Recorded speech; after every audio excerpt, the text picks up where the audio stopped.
Guys, this was Fabi's performance in today's game, and this was my performance during a week.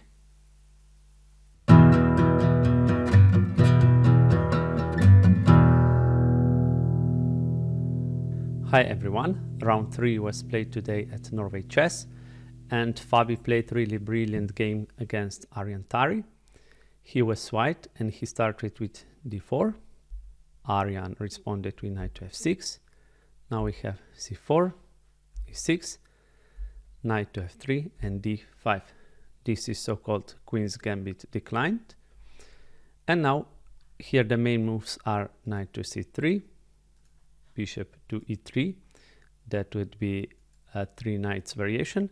But here Fabi opted for taking on d5, e5, which is so-called exchange variation. Here if if black takes with the knight, we can play e4, knight f6 and knight to c3, and white is better in this position. So he has to take with the pawn.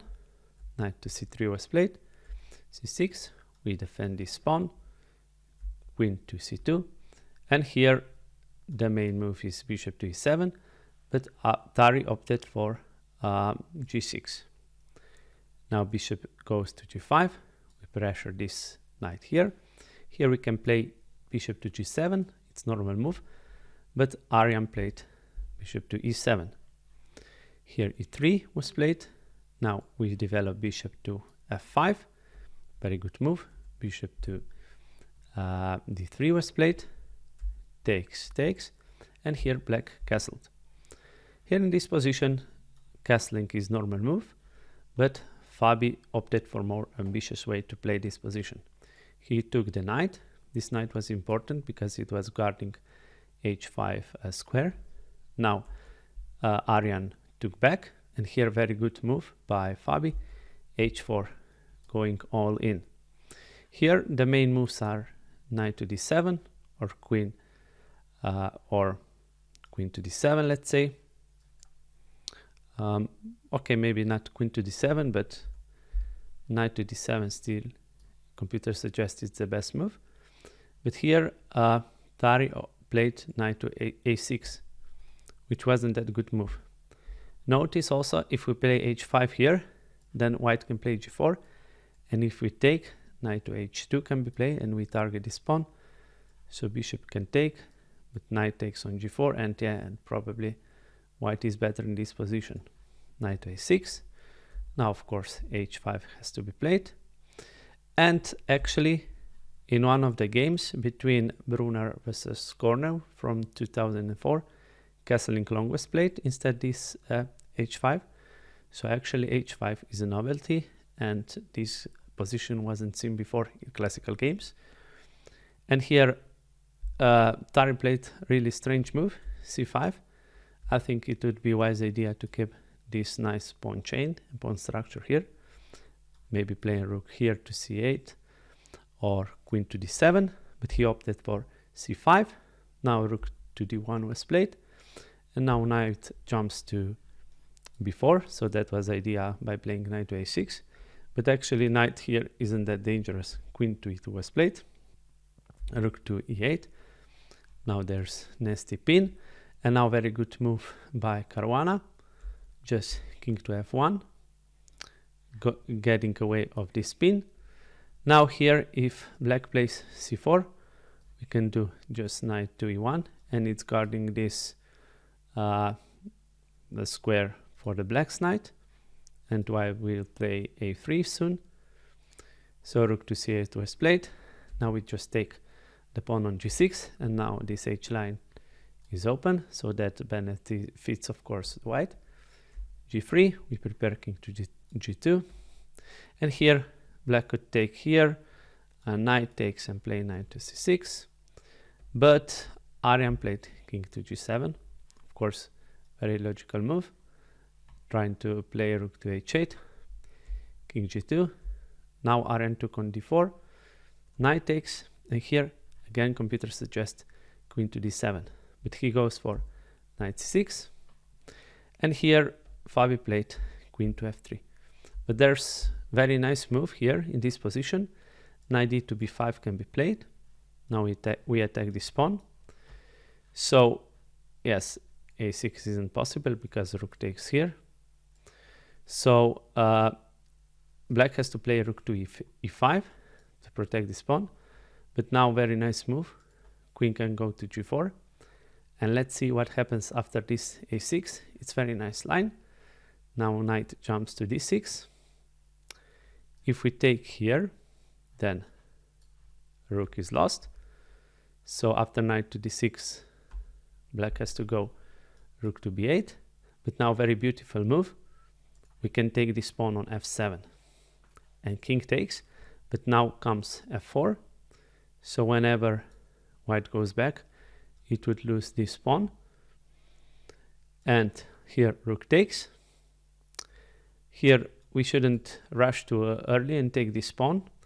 And f5 is the best move. So after gf5, queen f5, yes, this position is very much better for white. This king is in huge trouble. So even though white is a piece down, this is winning for white. But Fabi opted for queen to f3. Now here, the best move for Aryan would be just to take this knight, ed, rook c6, and if we take this pawn here, he can defend indirectly by playing rook to d6. But Aryan opted for rook to e5.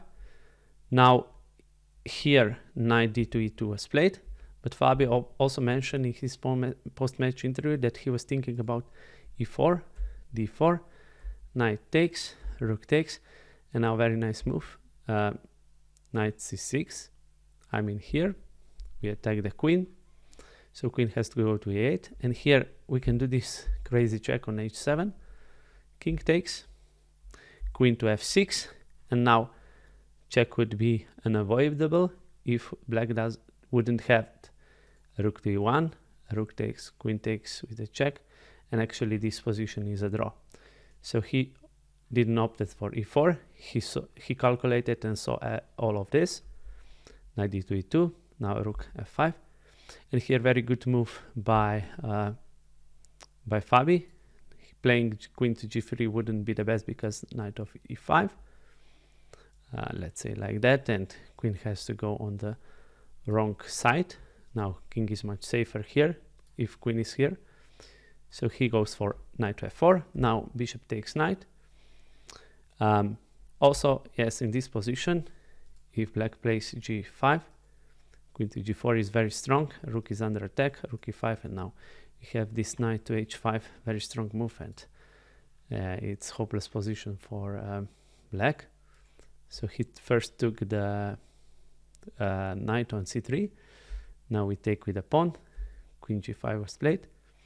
Here, queen to e2 was played by Fabi, and he was saying that whenever he sees free pawn, he gets some doubts, you know, by taking it. And if of course here wouldn't be that a good idea because rook takes, knight e5, and queen d1, rook to c4. Okay, this is still winning probably, but he didn't opt for this position, so he played queen to e2. Now in this position the best move would be just rook to h8, rook takes, king takes, and queen to b2 can be played, but Aryan played queen to e7.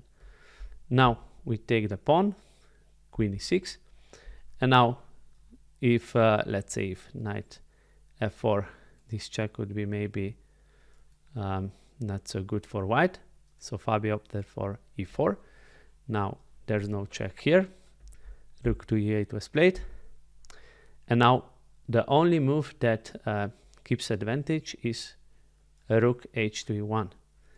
So let's see what would happen after f3, just defending this pawn. Now we can take the knight on d5, rook takes, and if queen takes, e d5, we have this rook to e2, very crazy move, I mean very good move, king to f1, now we take a pawn, d c6, rook a1, king g2, we take a rook, king takes, and bc6, and this pawn is promoting, and actually this position is winning for black, so f3 would be a huge mistake.